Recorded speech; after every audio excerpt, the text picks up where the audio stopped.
Mon patron m'a envoyé un message urgent, ne viens pas travailler demain. Les RH ont découvert le faux diplôme. Quand j'ai reçu le message, j'étais assis dans le bus, coincé entre deux inconnus qui parlaient de leurs vacances à Nice.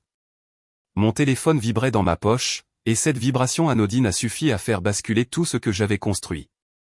Ne viens pas travailler demain. Les RH ont découvert le faux diplôme. 15 mots. 15 secondes pour effondrer 5 années de façade. Je me souviens du goût métallique dans ma bouche, du froid soudain qui m'a traversé la nuque. Le bus continuait d'avancer, indifférent, les rues de Paris défilaient comme si de rien n'était.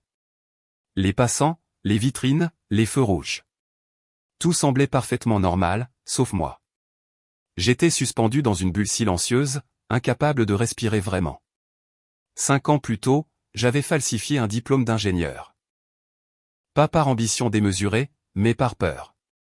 Peur de rester coincé dans les petits boulots sans avenir, peur de décevoir ma famille, peur de passer ma vie à survivre sans jamais exister. J'avais toujours eu le talent, les compétences, la passion mais pas le papier qui prouvait tout cela. Alors, un soir de février, entre 2 cafés froids et une imprimante capricieuse, j'avais franchi la ligne. Le reste avait suivi avec une facilité déroutante. Les entretiens, les premiers succès, les éloges de mes supérieurs. Je me sentais enfin à ma place. Jusqu'à ce message. Le genre de phrase qui coupe court à toutes les illusions. Je suis descendu du bus sans savoir où j'allais. Le vent de janvier mordait mes mains. J'ai marché sans but précis, traversant des rues familières qui semblaient soudain étrangères. Chaque pas résonnait comme un rappel de ce que j'allais perdre, mon emploi, ma réputation, peut-être ma liberté. Arrivé au bord de la Seine, je me suis arrêté. L'eau était sombre, agitée, comme si elle aussi cachait ses propres mensonges. Je me suis penché au-dessus du parapet, observant mon reflet tremblant. C'était l'image d'un homme qui avait tout risqué pour être reconnu, et qui se retrouvait maintenant face à lui-même, sans masque.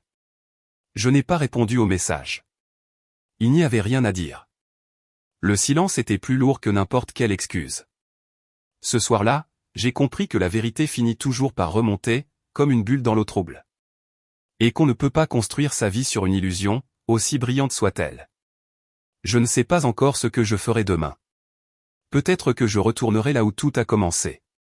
Peut-être que je recommencerai, cette fois avec le courage de rester honnête.